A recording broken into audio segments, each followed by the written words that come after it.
खुद नहीं चलती, कन्हैया चलाता है। और हम अपने बूढ़े चरागों पर खूब इतराए और उसे भूल गए जो हवा चलाता है। और बेफिक्र होकर मेले में घूमने वालों, राधे राधे सभी फेसबुक मित्रों को मेरा प्यार भरा नमस्कार। मैं शशिकांत दुबे अपने फेसबुक प्रोफाइल से लाइव आ चुका हूँ। आज श्रीमद् भागवत महापुराण की कथा का चौथा दिन है। आज के दिन राधा और कृष्ण जी का जन्म उत्सव मनाया जाएगा। इसकी कहानी का विवरण किया जाएगा। वो कथा आपको ऑनलाइन फेसबुक के प्रोफाइल फेसबुक के माध्यम से आपको सुनाने और दिखाने की प्रयास कर रहा हूँ। अच्छा लगे तो लाइक शेयर और फॉलो कीजिए और जल्दी से जल्दी आप सभी फ्लावर मेरे लाइव में जुड़ जाइए और कमेंट में आके राधे राधे लिखिए। नमस्कार। भगवान श्री कृष्ण शाम के दूध बंद कर दिए दुर्योधन ने। ओम राधे राधे।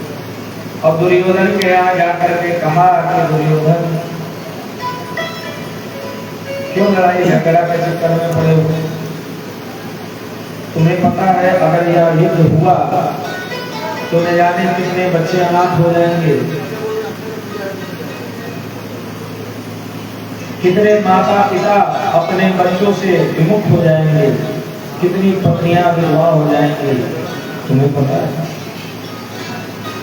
फिर भी क्यों युद्ध करना चाहते हो? मत करो युद्ध।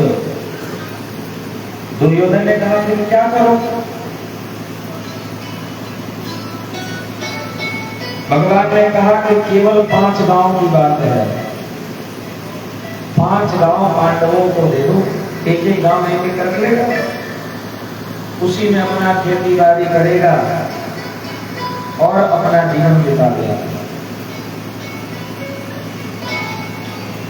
लेकिन इनके शकुनी मामा इन्होंने कहा कि ठीक कह रहे हैं कन्हैया, लाओ मैं ये संधि प्रस्ताव लिख देता हूँ। और अपनी जंघा पर दवात को रखा। पहले तो दवात और सिलाई होती थी और उससे जो लकड़ी का जो कलम होता है, तो अपनी जंघा पर उस दवात के बर्तन को रखा। जैसे ही लिखने का प्रयास किया तो दवात जंघा पर टिकेगी कहाँ? गिर गया। दुर्योधन ने कहा कि मामा जी क्या कर रहे हैं आप? ये जंघा पर आप इस दवात के बर्तन को क्यों रख रहे हो? शकुनी ने कहा कि बेटा दुर्योधन, 5 गांव देने के बाद केवल जंघे बचेगा और कुछ बचने वाला नहीं। जिसने 3 पग में तीनों लोग ले लिए, तुम्हें क्या लगता है कि 5 गांव में कुछ छोड़ने वाला है?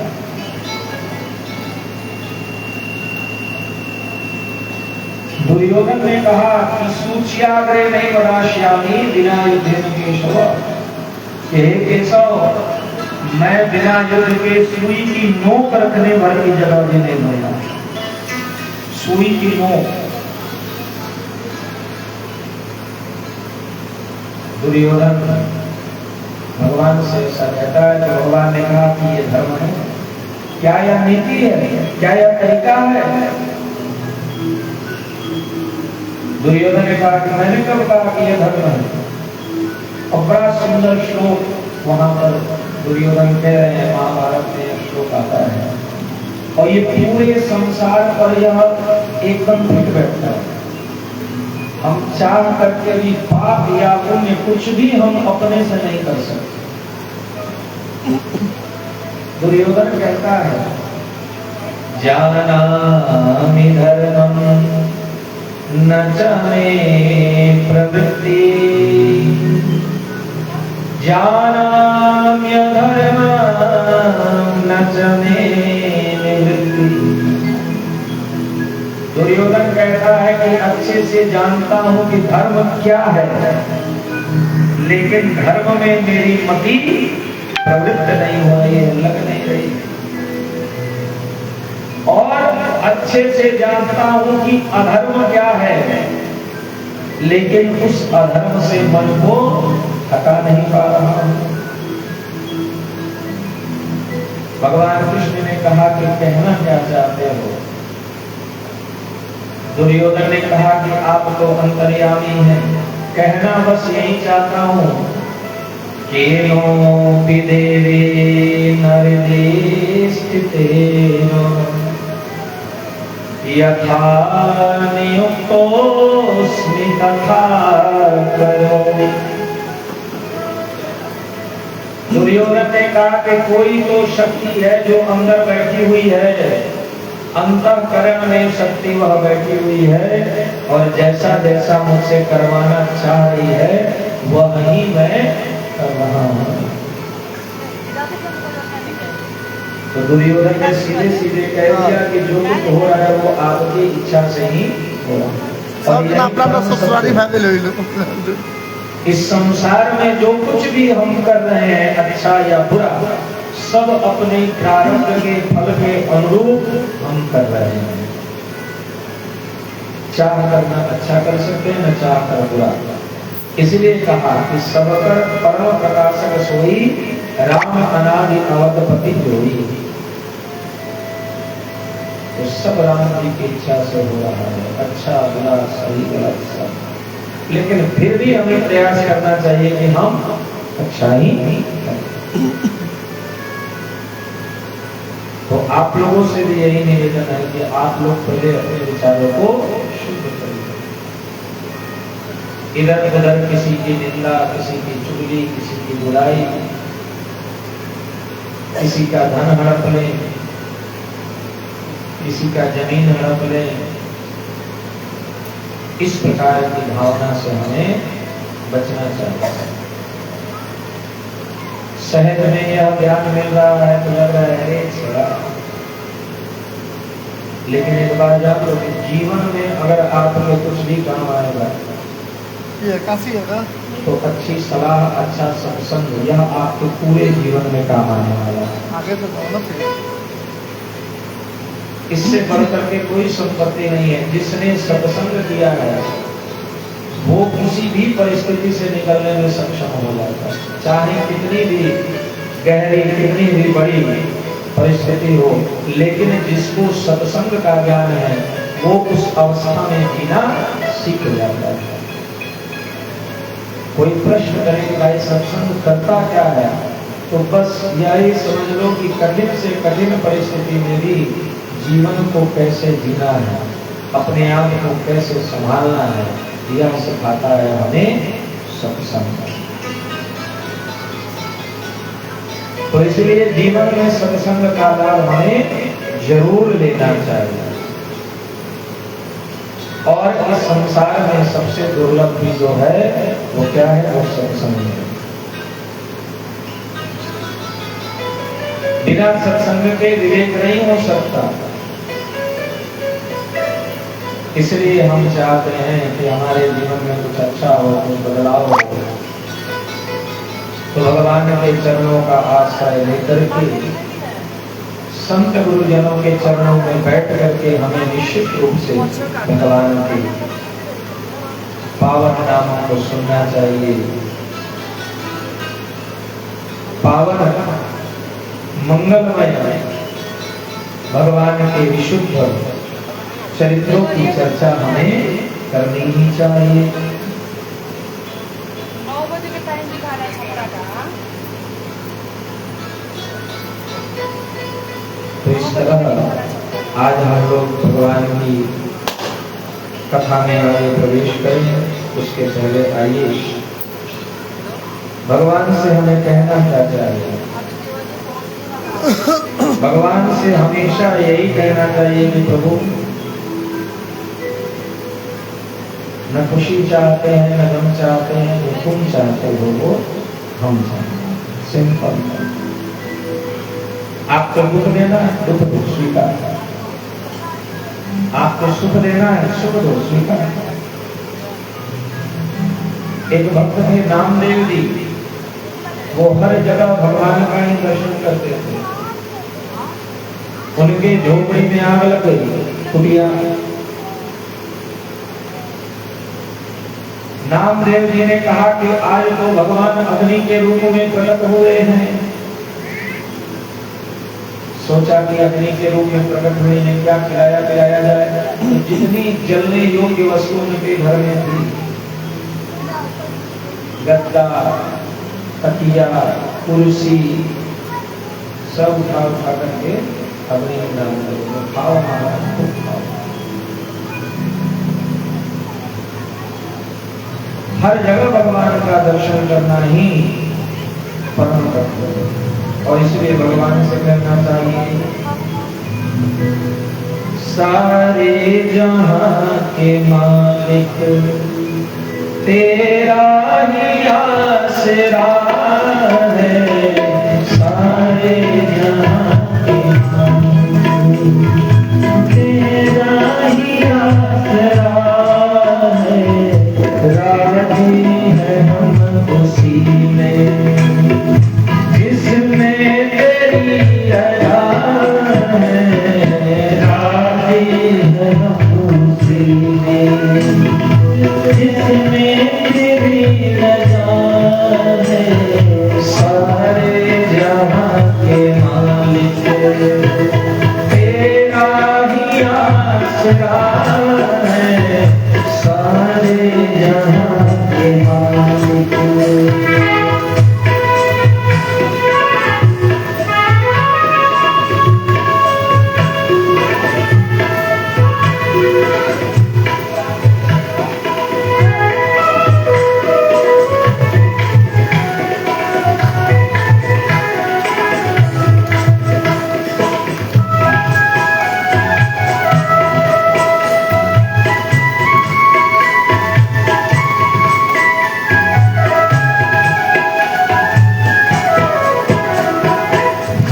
क्या बताएं तुमको, तुमको तो सब खबर है, हम क्या बताएं तुमको, तुमको तो सब खबर है, हर हाल में हमारी तेरी तरफ नजर है, हर हाल में हमारी तेरी तरफ नजर है, किस्मत है वो हमारी, किस्मत है वो हमारी, जो तेरा फैसला है, राजी है हम।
रोकर कहे या हंस कर कटती है जिंदगानी, रोकर कहे या हंस कर कटती है जिंदगानी, रोकर कहे या हंस कर कटती है जिंदगानी, रोकर कहे या हंस कर कटती है जिंदगानी, तू गम दे या खुशी दे सब तेरी मेहरबानी, तू गम दे या खुशी दे सब तेरी मेहरबानी, तेरी खुशी समझ कर, तेरी खुशी समझ कर सब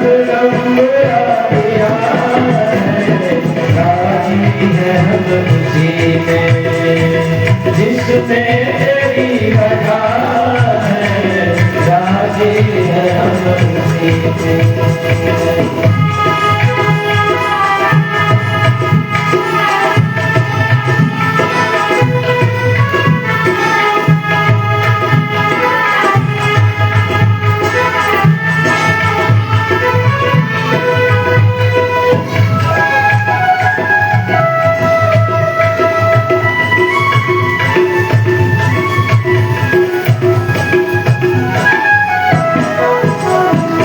दुनिया बना के मालिक जाने कहाँ छिपा है, दुनिया बना के मालिक जाने कहाँ छिपा है, दुनिया बना के मालिक जाने कहाँ छिपा है, दुनिया बना के मालिक जाने कहाँ छुपा है, आता नहीं नजर तो बस एक ही है,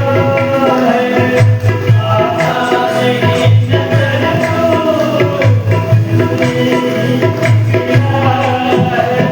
भेजा है इस जहां में, भेजा है इस तेरा शुक्रिया है, राजी है हम खुशी में जिसमें तेरी रजा है, राजी है हम खुशी में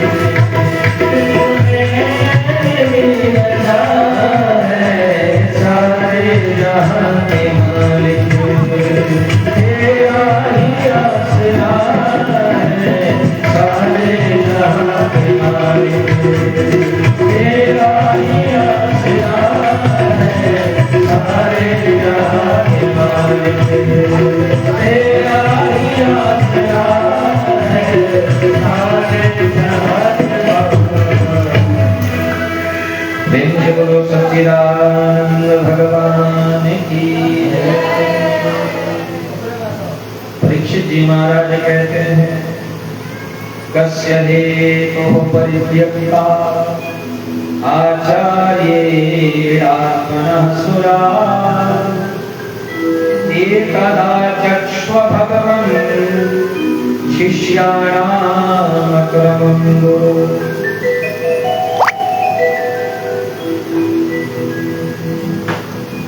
परीक्षित जी महाराज कहते हैं कि गुरु जी हमने सुना है कि एक बार देवगुरु बृहस्पति जी ने देवताओं का परित्याग करके अज्ञातवास में चले गए थे, ऐसा क्या हुआ? परीक्षित जी ने कहा कि एक बार देवगुरु बृहस्पति जी इंद्र की सभा में आए। उस वक्त इंद्र बढ़िया महफिल समाज सजा कर बैठे, सुंदर सुंदर अप्सराओं का नृत्य चल रहा था, बढ़िया वहां पार्टी हो रही थी। और शादी विवाह हो किसी के घर में,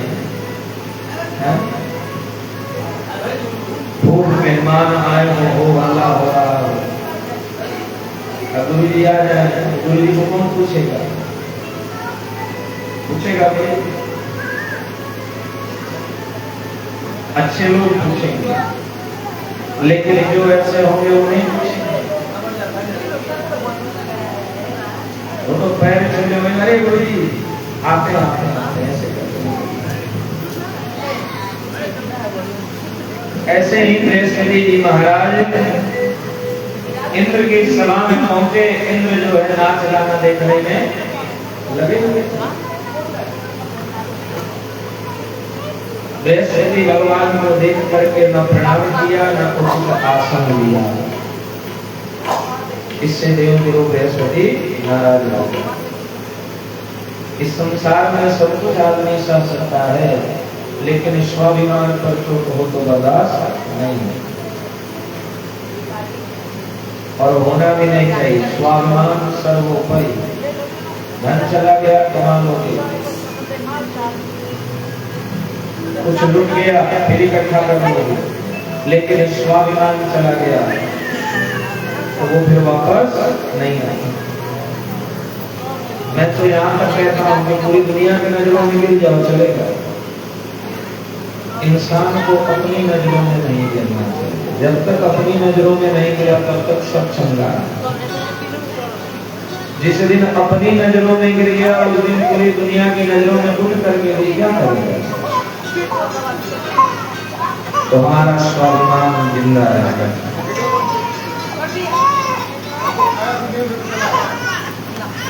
शास्त्र कहता है कि त्यजेत एकम पुरस्यार्थ, एक व्यक्ति की वजह से अगर कुल कलंकित हो रहा हो तो उस एक व्यक्ति को कुल से निकाल कर बाहर फेंक देना चाहिए।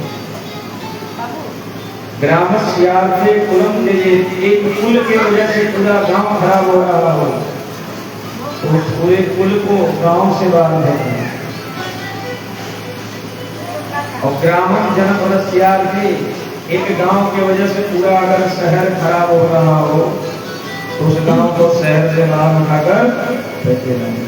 लेकिन आत्मा से पृथ्वी त्यजेत, बात जब अपने मान सम्मान और स्वाभिमान पर आए तो पृथ्वी का परित्याग करने में भी एक मिनट नहीं लगे। स्वाभिमान सर्व। तो बृहस्पति जी का निरादर हुआ, यह बात बृहस्पति जी के हृदय में लगी।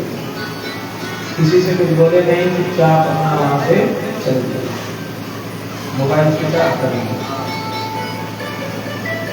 उस समय मोबाइल नहीं होता था, लेकिन आजकल क्या लोग यही करते हैं ना कि कहीं गायब होना तो मोबाइल ऑफ कर दें, किसी ऐसी जगह चले जाएंगे पकड़िए। तो बृहस्पति जी ने भी यही किया, किसी से कुछ नहीं कहा और एकांतवास में जाकर के अपना इंद्र की जब मोह निद्रा टूटी, प्रतिदिन हवन इत्यादि का कार्यक्रम होता रहता था। अगले दिन बोलने लगा कि आचार्य जी तो आए नहीं, पूजा कौन कराएगा, हवन कौन कराएगा, और पूजा बाधित हो जाएगी तो असुरों का प्रभाव बढ़ जाता है। पूजा पाठ इसलिए किया जाता है ताकि हमारे अंदर आसुरी शक्ति न बढ़े। ये जितनी कथाएं, जितने पुराण ये जो लिखे गए हैं ना, ये सब हमें शिक्षा देने के लिए लिखे गए हैं।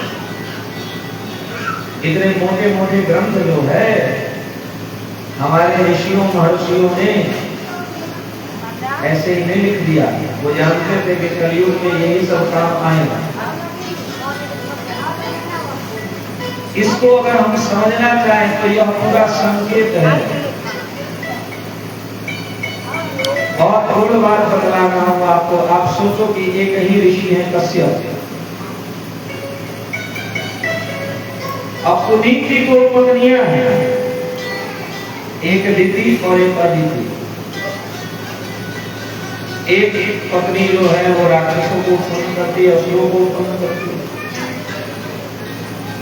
और एक पत्नी जो है वो देवताओं को उत्पन्न करती है। तो हमने अनुमान लगाया कि यह कश्यप कोई और नहीं, हमारा शरीर ही है। और शरीर की जो दो पत्नियां हैं तो हर व्यक्ति के अंदर पाप और पुण्य दोनों निवास करता है। सतवृत्ति और असतवृत्ति दोनों ही प्रत्येक व्यक्ति के अंदर निवास करते हैं।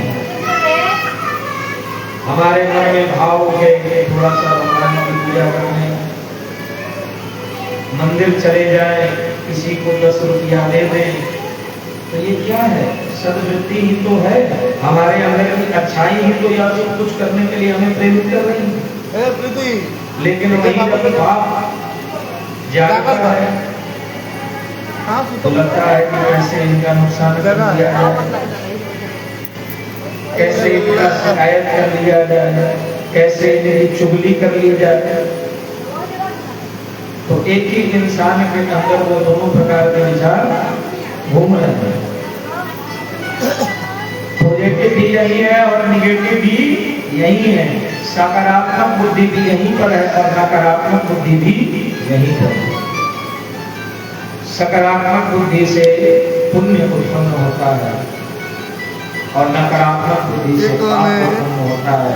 तो यही पुण्य ही तो देवता है, देखो इधर और पाप ही तो राक्षस है। एक कौन है बेटा?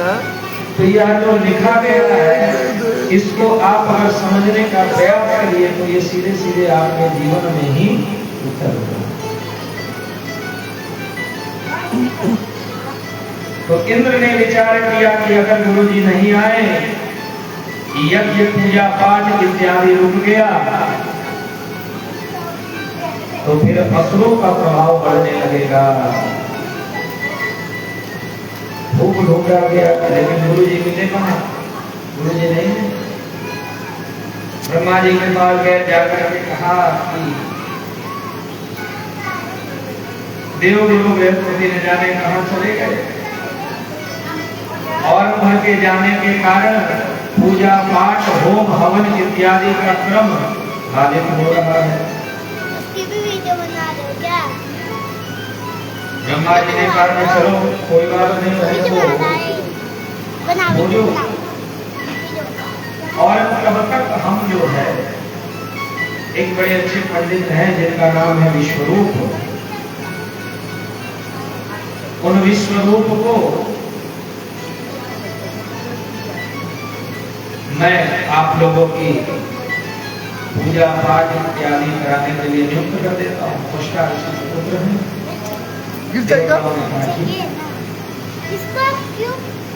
विश्वरूप आए और इनका पूजा इत्यादि पापा नहीं है। इनके 3 मुख थे। एक मुख से वेद का पाठ करते थे, एक मुख से मदिरा का पान करते थे और एक मुख से भोजन। इनके 3 मुख और तीनों का अलग अलग काम है। आजा तुम भी। और इन्हीं विश्वरूप जी ने पीछे इंद्र को नारायण कवच का उपदेश दिया है।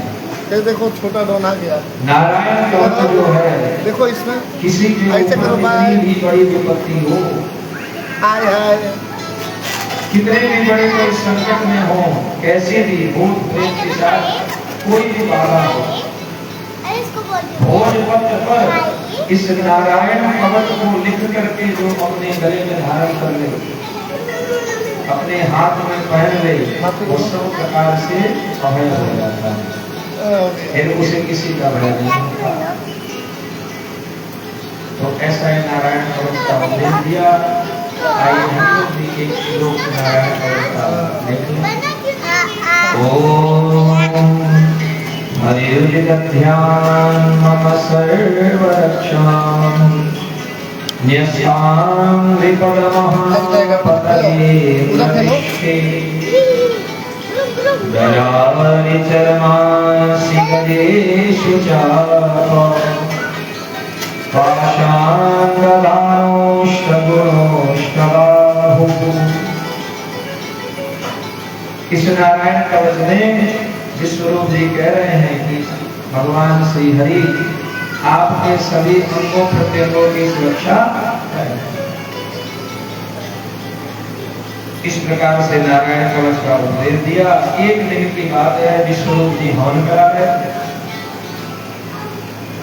अब विश्वरूप जी जो थे उनका असुरों के प्रति थोड़ा ज्यादा था,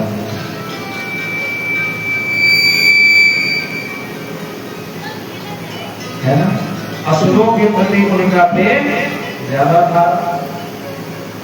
तो एक दिन हवन करा रहे थे, लेकिन एक मुख से धीरे धीरे राक्षसों के लिए भी आहुति करवा रहे थे। क्या हो रहा है बेटा? अब इंद्र ने इस बात को पकड़ लिया। बाबू कहता सुन। अब इंद्र ने जैसे ही देखा कि यह तो हमारे साथ छल कर रहे हैं, तो इंद्र ने अपने वज्र से इनके गर्दन को उड़ा दिया। विश्वरूप जी का गर्दन उड़ा दिया। सुखदेव जी महाराज कहते हैं कि परीक्षित जी, इस प्रकार से जैसे ही गर्दन उड़ाया वैसे ही ब्रह्म हत्या का दोष इंद्र के पीछे लग गया। इंद्र भाग करके समुद्र के अंदर ब्रह्म हत्या के दोष से बचने के लिए निवास करने लगे। और इधर इंद्र के जाने पर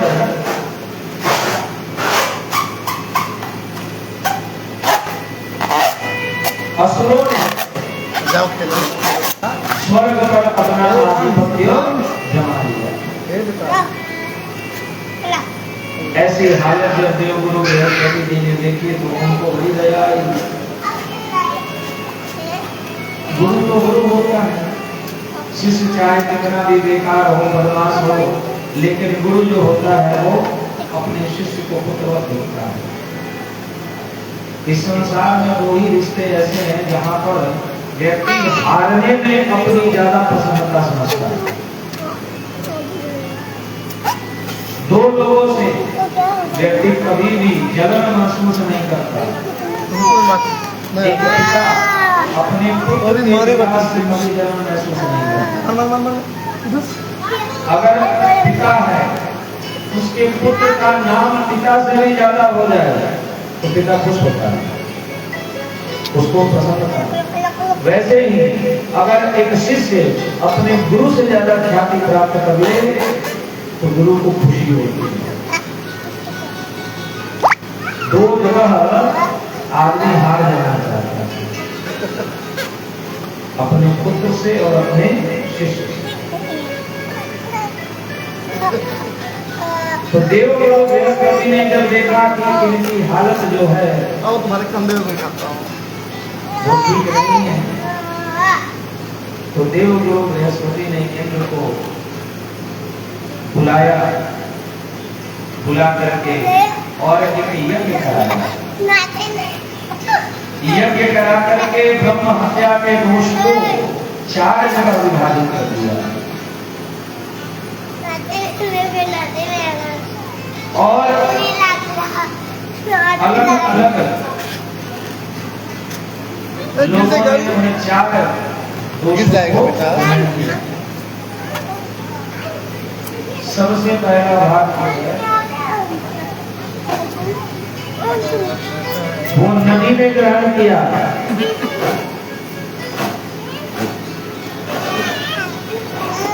तो नदी में जो हम लोग भाग लेते हैं, नदी में जो हम लोग झाग देखते हैं वो ब्रह्म हत्या का पाप ग्रहण करने के कारण ही दिखाई देता है। लेकिन ब्रह्म हत्या का दोष लिया इस कारण जो है आशीर्वाद नहीं मिला। आशीर्वाद क्या मिला? आशीर्वाद यह मिला कि नदी चाहे कितनी भी गंदी हो वो बहते बहते बहते बहते साफ हो जाएगा।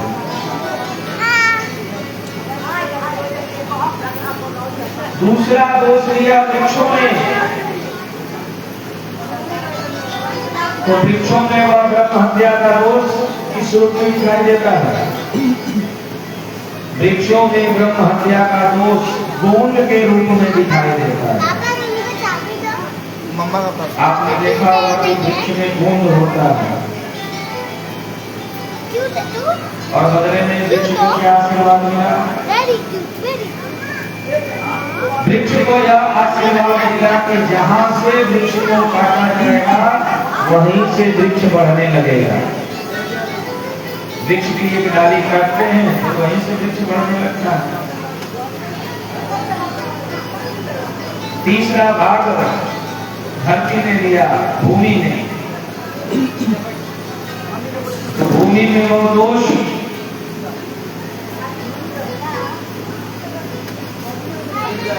ऊसर भूमि के रूप में दिखाई देती है, जिसको हम लोग बंजर जमीन कहते हैं। तो बंजर जमीन के रूप में वह ब्रह्म हत्या का दोष दिखाई देता है। लेकिन उनको भी आशीर्वाद मिला। क्या आशीर्वाद मिला? कि पृथ्वी में चाहे कितना भी गड्ढा हो, समय के साथ वो गड्ढा भर जाता है। और चौथा जो है वह भाग स्त्रियों ने ग्रहण किया है। तो स्त्रियों में वह मासिक धर्म के रूप में, रजस्वला के रूप में दिखाई देता है।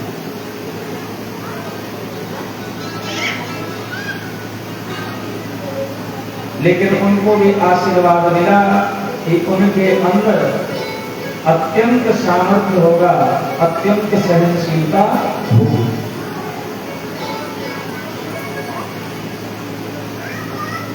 एक बच्चा जब पैदा होता है तो 360 हड्डी टूटने के बराबर कष्ट होता है। लेकिन उस कष्ट को बर्दाश्त करके भी एक महिला बच्चे को जन्म दे देती है, तो सहनशीलता है पवित्र। तो यह इस प्रकार से अभय भय प्राप्त हुए इंद्र पुनः अपने गद्दी के लिए लड़ाई करना शुरू किए। लेकिन विश्वरूप के मरने के बाद त्वष्टा ऋषि ने एक असुर को उत्पन्न किया था, जिसका नाम था वृत्रासुर। वो इतना तेजस्वी था, इतना तेजस्वी था कि इंद्र जो है उसका सामना ही नहीं कर पा रहे थे। बोलो राधे राधे।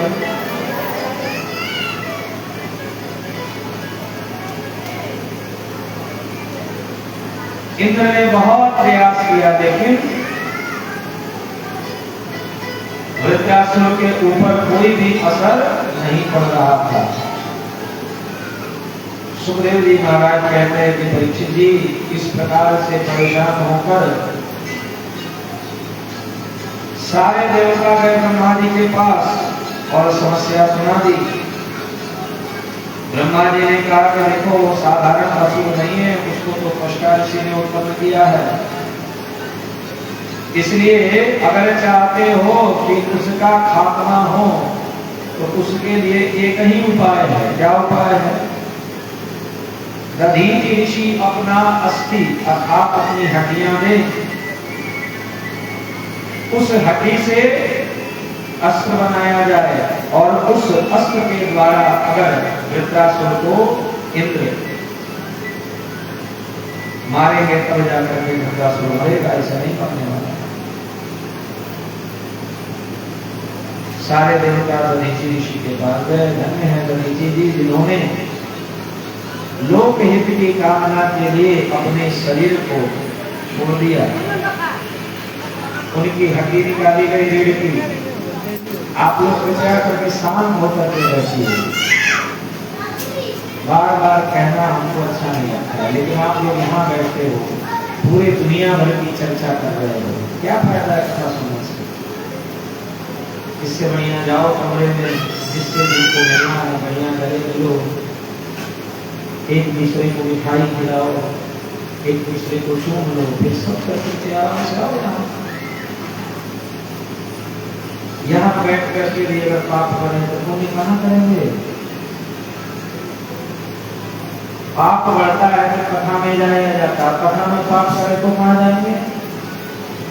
सारी पंचायती कथे में होगी।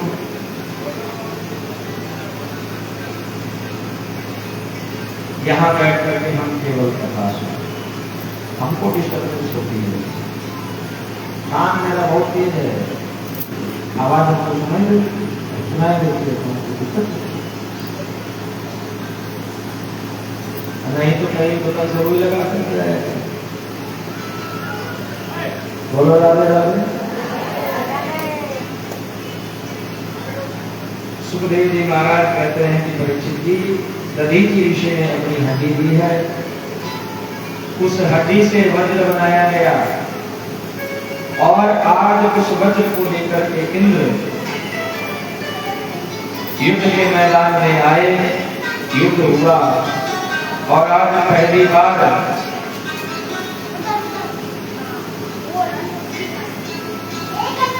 इंद्र ने जब वृत्रासुर के ऊपर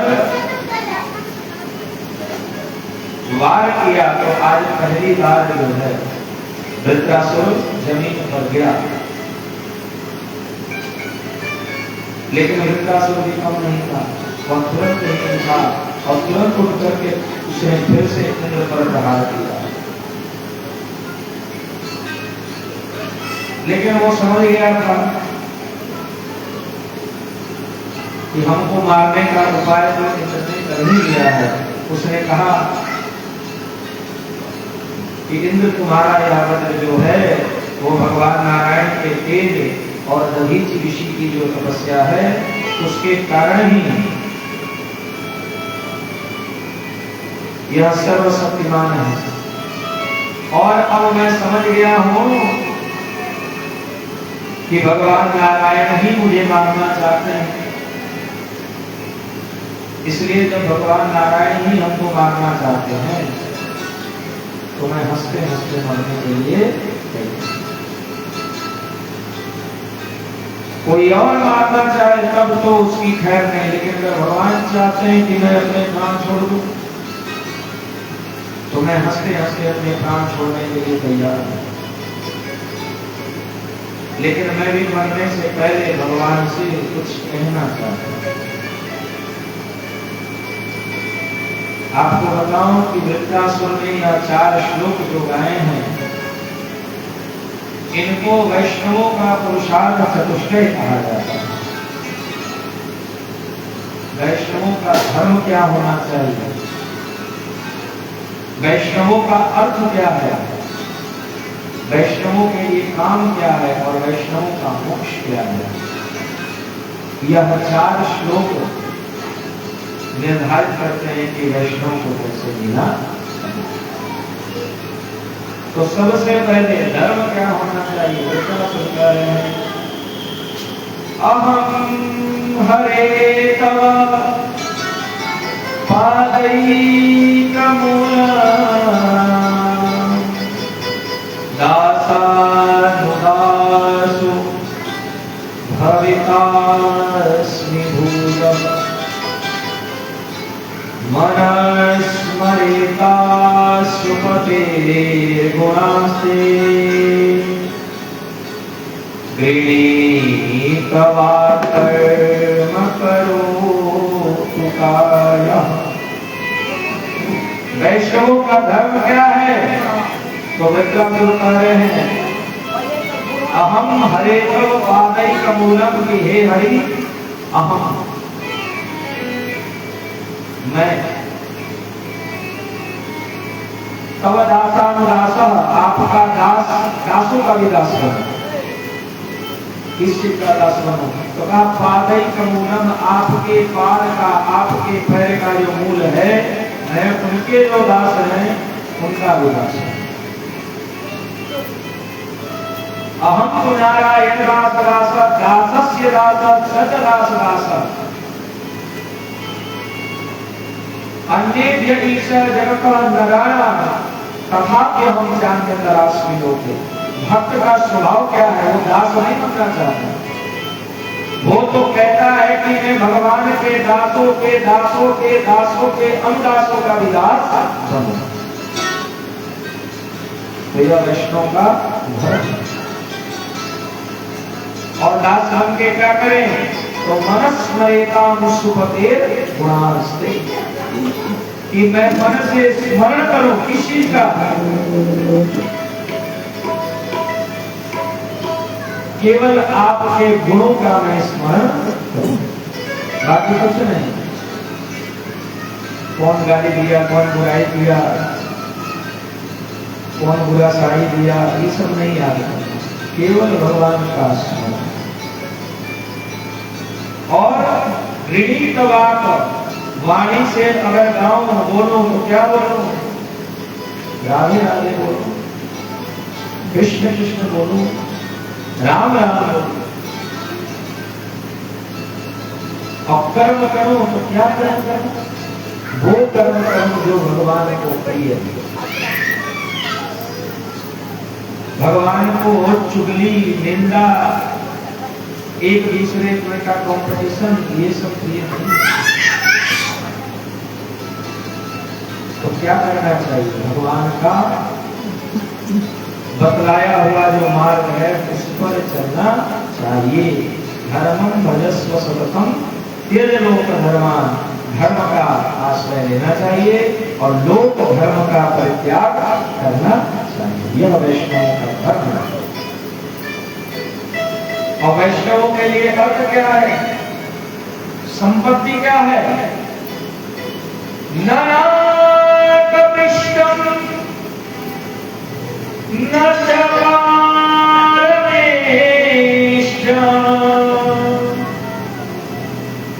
न सार्वभौमं न रसाधिपत्यम न योगसिद्धिः अपुनर्भवत्वात् समञ्जसत्वाविरहय्यकाङ्क्षी। तो वैष्णवों के लिए संपत्ति क्या है? तो कहा कि नानाकपिष्टम, इंद्र का स्वर्ग, यह वैष्णवों की संपत्ति, भक्तों की संपत्ति नहीं है। अनपारमेष्यम, परम पद मिल जाए, संसार का सबसे ऊंचा पद मिल जाए, यह संपत्ति भी वैष्णवों की, भक्तों की नहीं है। और पूरे धरती का साम्राज्य मिले, यह भी भक्तों के लिए संपत्ति नहीं है। पाताल का अधिपत्य मिल जाए, यह भी संपत्ति नहीं है। कोई यौगिक सिद्धि हो जाए, यह भी संपत्ति नहीं है।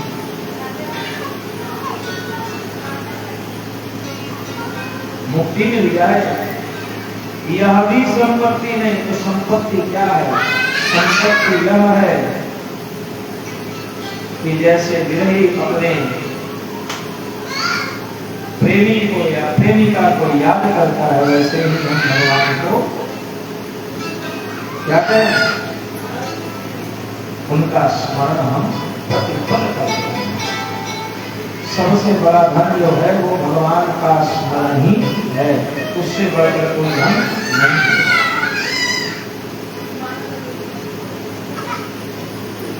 एक राजा था, कहीं से उसकी जो है पूरी सेना गुजर रही थी, दिग्विजय पर निकला हुआ था। दिग्विजय से पहले राजा लोग निकलते थे, उनको जो रोकता था वहीं पर उनकी जो है सेना गिर जाओगे। चलते जाते थे, वहां तक का राज्य उनका हो जाता है। और जब वो राजा चलते थे तो उनके आगे आगे 1-8 किलोमीटर आगे जो है कुछ सैनिक चलते थे जो रास्ता खाली करवाते थे। अभी भी देखो, कोई राजा जो है, प्रधानमंत्री हो, मुख्यमंत्री हो, वो 10 किलोमीटर पहले रहेंगे, लेकिन पहले जो है रास्ता खाली हो जाएगा। वो जो है राजा का बादशाह, उसके सैनिक रास्ता खाली करवा रहे थे। रास्ते के बीचों बीच एक संत महाराज जो है बैठे हुए।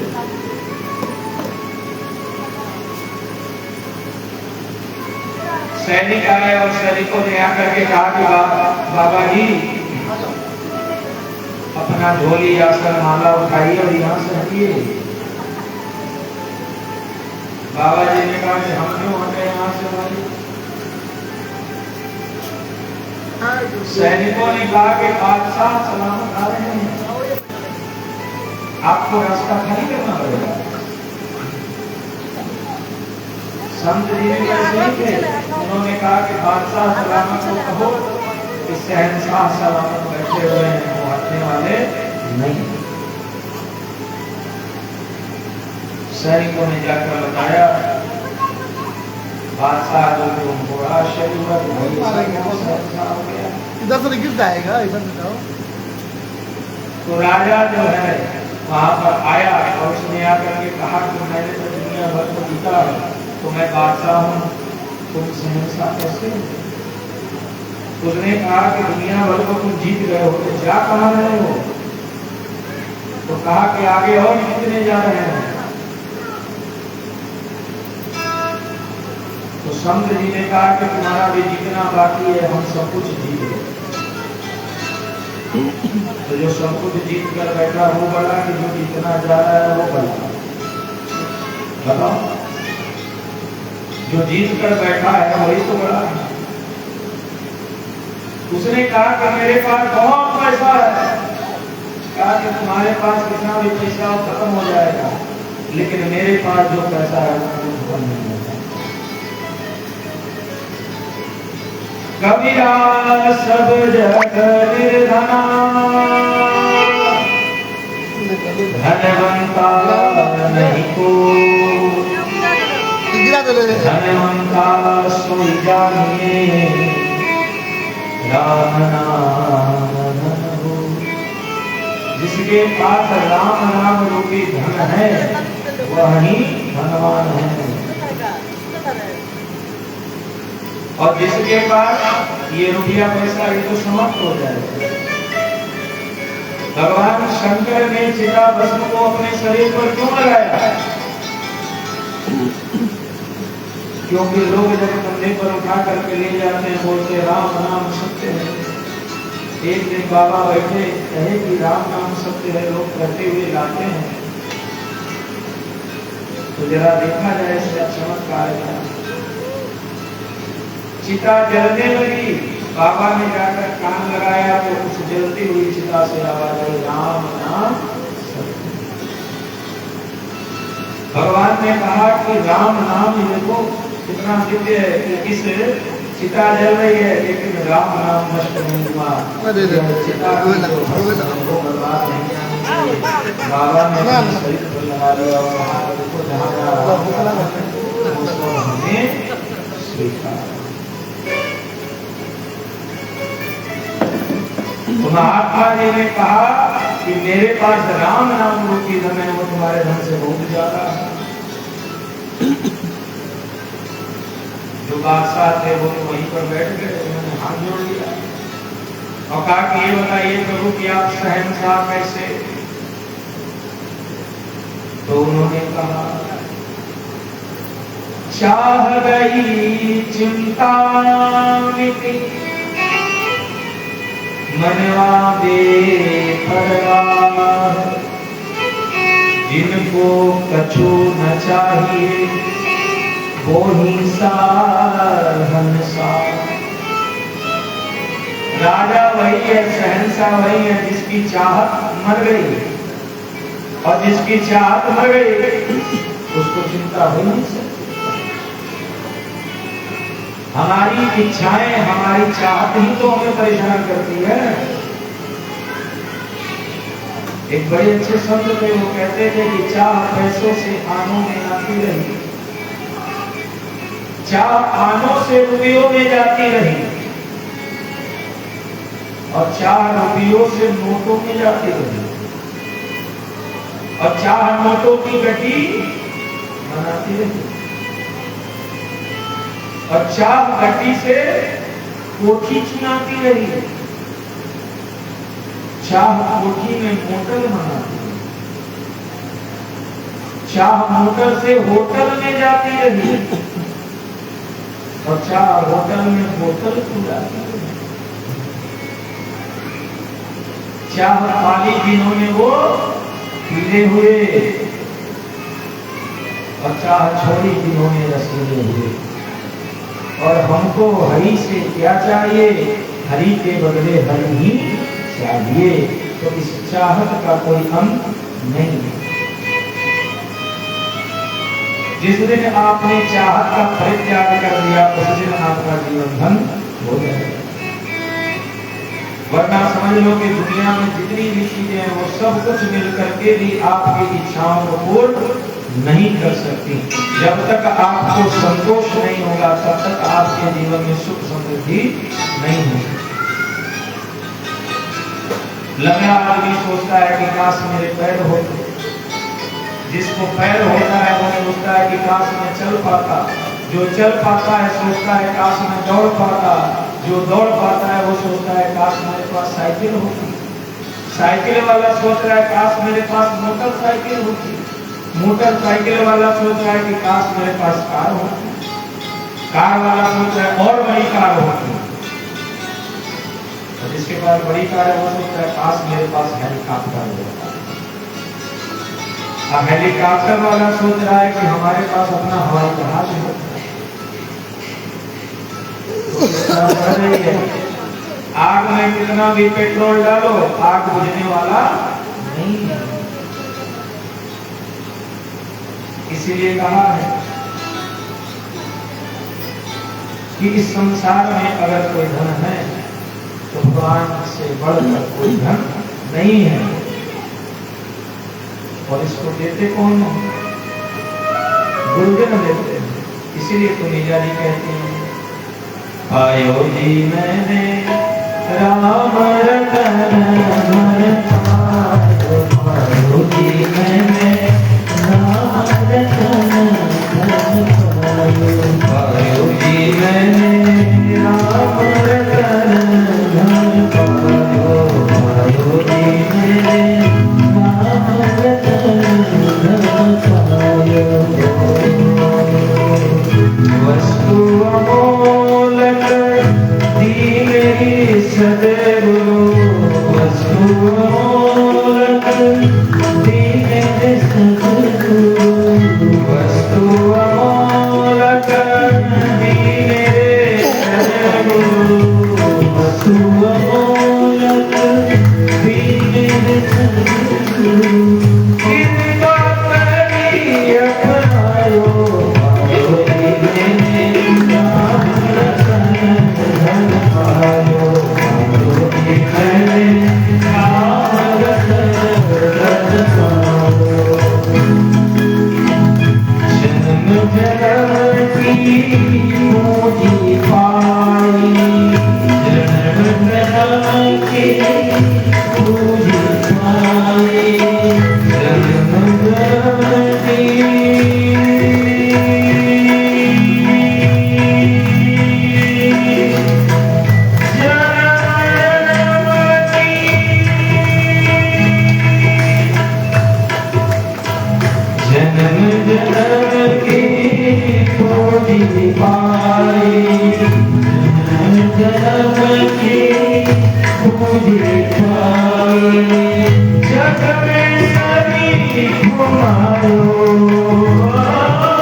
रामचंद्र सरकार की जय। तो वैष्णवों का क्या है? राम नाम रूपी नहीं भक्तों का और कामना क्या है? भक्तों की वैष्णवों की कामना क्या होती है? अजात पक्षा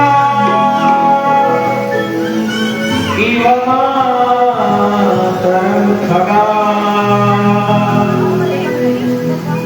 अन्यं यथा वत्सहरा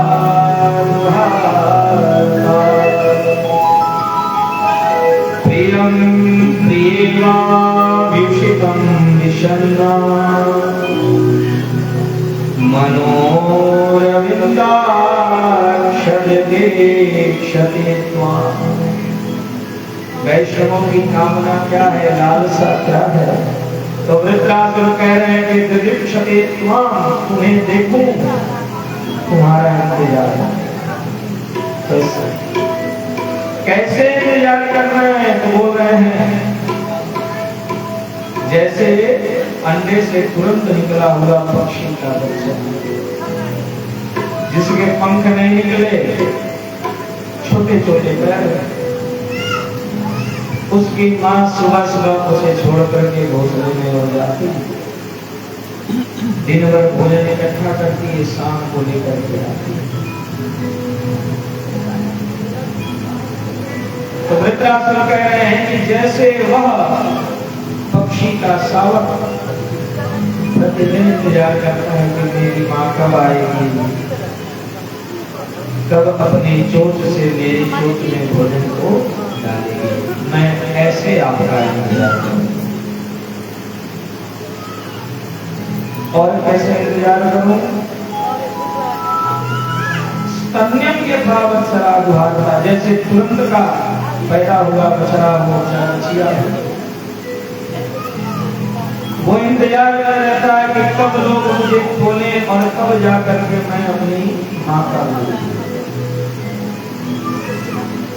जैसे खोलोगे तुरंत जाकर के अपने माँ के दूध को पी सकता है, तो मैं वैसे ही आपका इंतजार करूँ, जैसे वह बछड़ा अपनी माँ का इंतजार करता है। और कैसे इंतजार करूँ? प्रियम प्रियेवा योषितम विशन्ना, कहा कि जैसे किसी स्त्री का पति परदेश में रहता हो। आवाज का क्या करना है? बात से कालीन है। इसके पहले चिट्ठी का जमाना था, लेकिन उसके पहले कुछ नहीं था। तो किसी का पति परदेश जब चला जाता था तो रोज रोज दिन गिनती थी, प्रतिपल अपने पति की याद में तड़पती रहती थी और सोचती थी कि ये स्वामी जी न जाने कब आएंगे, कब आएंगे, कब आएंगे।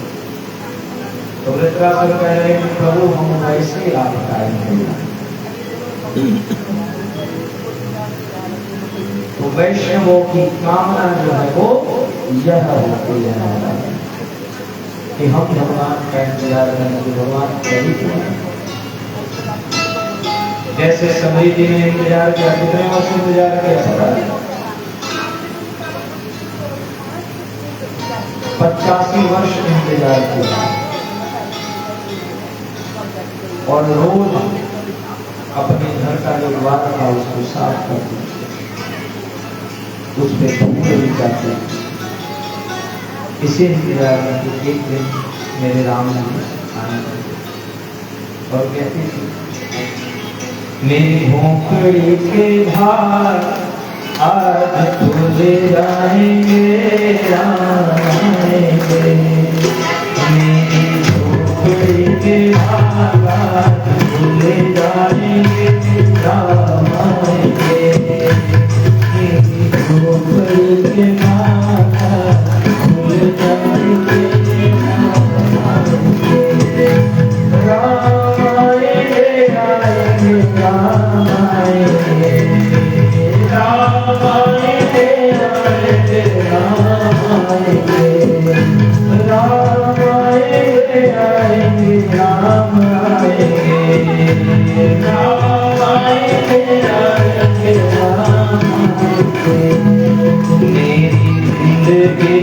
सारे दुख मिट जाएंगे,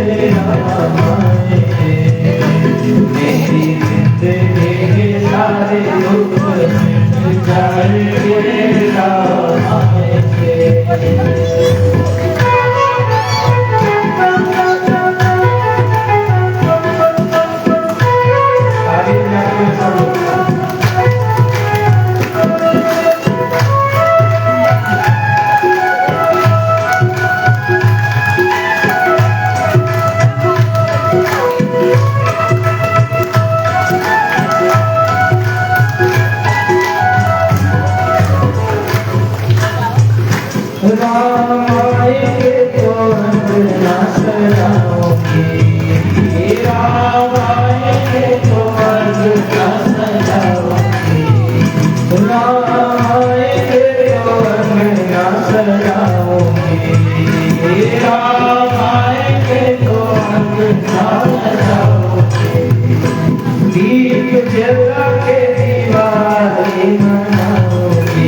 राम भूलेंगे तो परवाना झूलाओगे, राम भूलेंगे तो परवाना झूलाओगे, राम भूलेंगे तो परवाना झूलाओगे, राम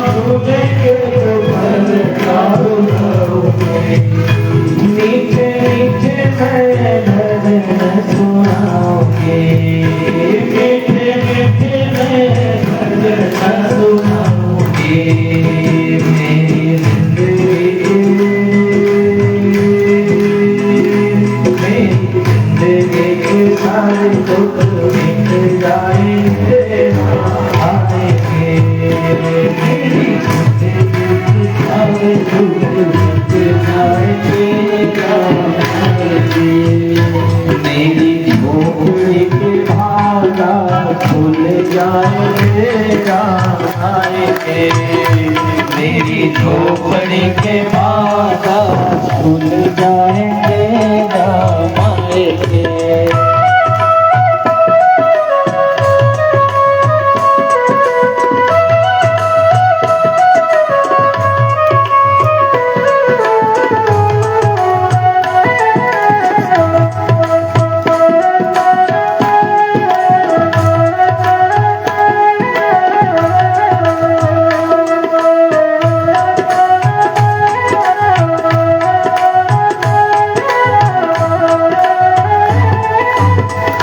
मैं तो रुचि रुचि भोग लगाऊंगी, मैं तो रुचि रुचि भोग लगाऊंगी, मैं तो रुचि रुचि भोग लगाऊंगी, मैं तो रुचि रुचि भोग लगाऊंगी। माखन मिश्री मैं राम को खिलाऊंगी, माखन मिश्री मैं राम को खिलाऊंगी। प्यारी प्यारी राधे प्यारे श्याम संग आएंगे आप आएंगे, प्यारी प्यारी राधे श्याम आएंगे आप आएंगे, मेरी झोपड़ी के बागान खुल जाएंगे राम आएंगे, मेरी झोपड़ी के।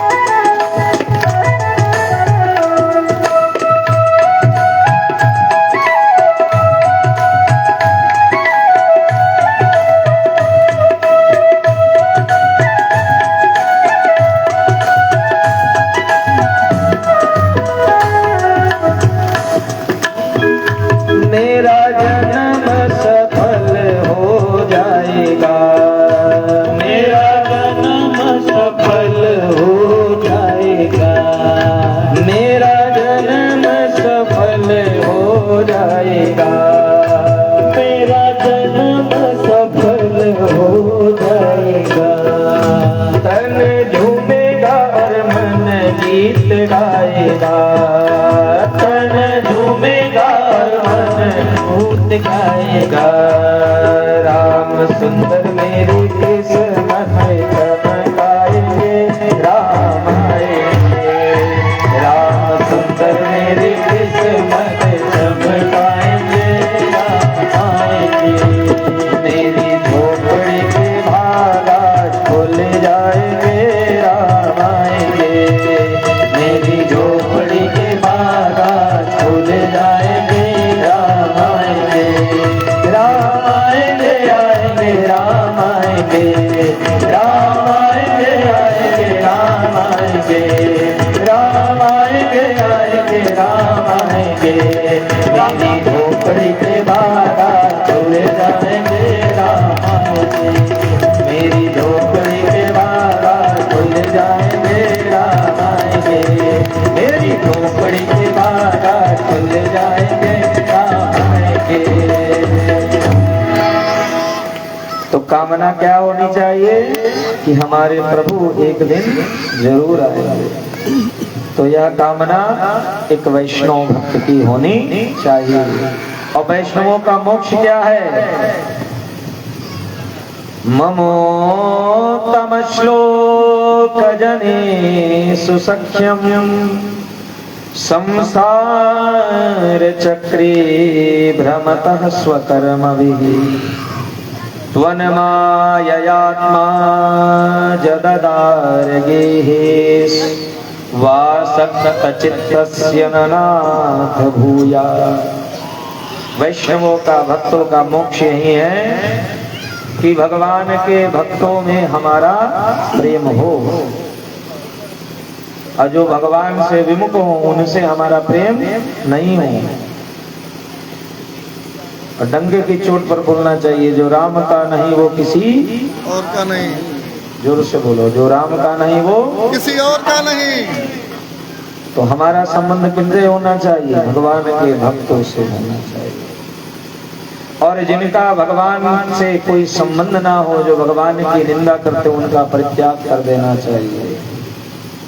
जासु प्रिय न राम वैदेही तजिए ताई कोटि बैरी सम यद्यपि परम सनेही। चाहे कितना भी स्नेही हो, लेकिन वह भगवान को नहीं मानता, भगवान को प्रेम नहीं करता, तो उसे ऐसे छोड़ देना चाहिए जैसे हम अपने किसी शत्रु का परित्याग कर देते हैं। जैसे बलि ने अपने गुरु का परित्याग कर दिया, प्रहलाद जी ने अपने पिता का परित्याग कर दिया, तो वैसे ही परित्याग कर देना चाहिए। क्योंकि जिनके वजह से यह संसार है, जो उनका नहीं हुआ वो आपका कैसे होगा? जिसने आपको बनाया, जिसने आपको सब कुछ दिया, जो उसका नहीं है वो आपका हो सकता है? कभी नहीं हो सकता। इसलिए वैष्णवों का मोक्ष यह है। इस प्रकार से यह वृत्रासुर के द्वारा गाए हुए 4 श्लोक जो हैं बड़े महत्वपूर्ण हैं। आमतौर पर इनकी चर्चा नहीं होती, पर हमारा यह प्रयास है, हमारी यह चेष्टा है कि हम इस भागवत जीने से जो अमूल्य अमूल्य धरोहर हैं वह आपके सामने प्रस्तुत करें। वृत्रासुर का इस प्रकार से भगवान से निवेदन हुआ। इंद्र ने वृत्रासुर के ऊपर प्रहार किया। पुनः वृत्रासुर ने इंद्र के ऊपर प्रहार किया। इंद्र का वज्र हाथ से छूटकर गिर गया। वहां पर वृत्रासुर अगर चाहता तो उसी क्षण इंद्र का वध कर देता, लेकिन उसने बड़ी धर्मयुक्त वाणी कहा कि इंद्र, तुम्हारा वज्र तुम्हारे पास ही पड़ा है, अपने वज्र को उठाओ और आकर वीर के जैसे इस युद्ध भूमि में मेरा सामना करो। इस प्रकार की वाणी जब इंद्र ने सुनी तो इंद्र समझ गए कि यह कोई साधारण असुर नहीं है, यह तो अपने किसी पाप के कारण ही इस असुर योनि में आ गया है। इंद्र ने कहा कि अहो दानव सिद्धोसी यस्य ते मतिरिदृशी, कि हे दानव तुम अत्यंत सिद्ध जान पड़ते हो, क्योंकि ऐसा वचन कोई सिद्ध ही कह सकता है, कोई साधारण नहीं कह सकता।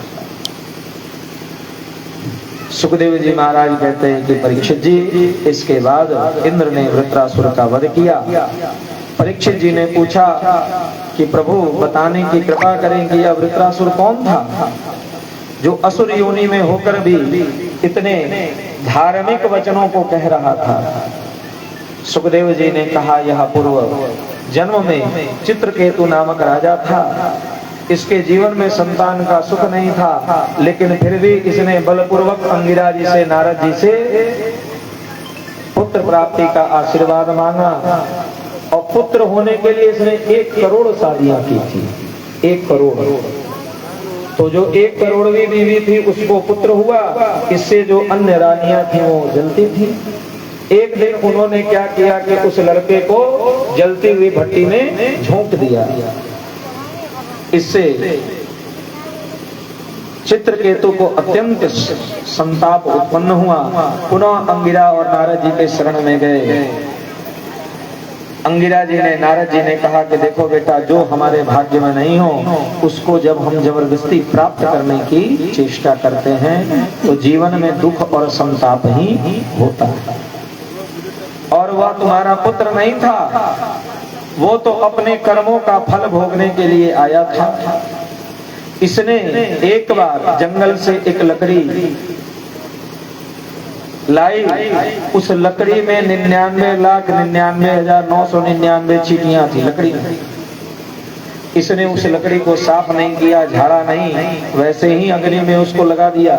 वो सारी की सारी चींटियां जल करके खाक हो गईं।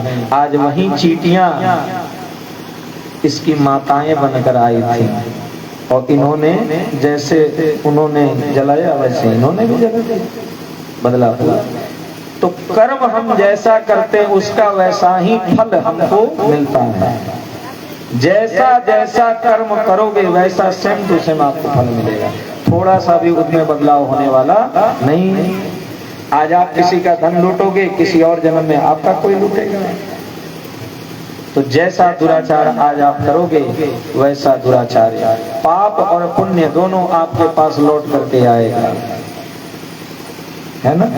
जितना बड़ा पत्थर ऊपर फेंकोगे उतना ही आपके पास आएगा।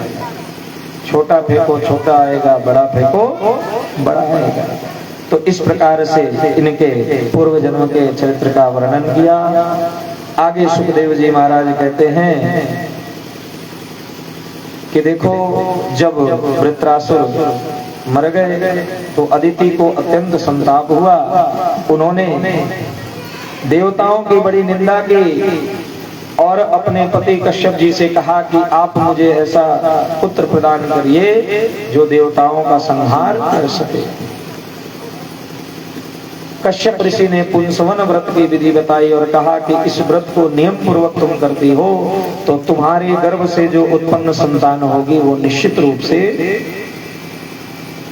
क्या करेगी? देवताओं का संहार, देवताओं का खात्मा कर देगी। पुंसवन व्रत का नियम होता है कि प्रातः काल उठना है, स्नान ध्यान करके भगवान की पूजा करनी है, एक टाइम आहार लेना है, शाम के समय सोना नहीं है।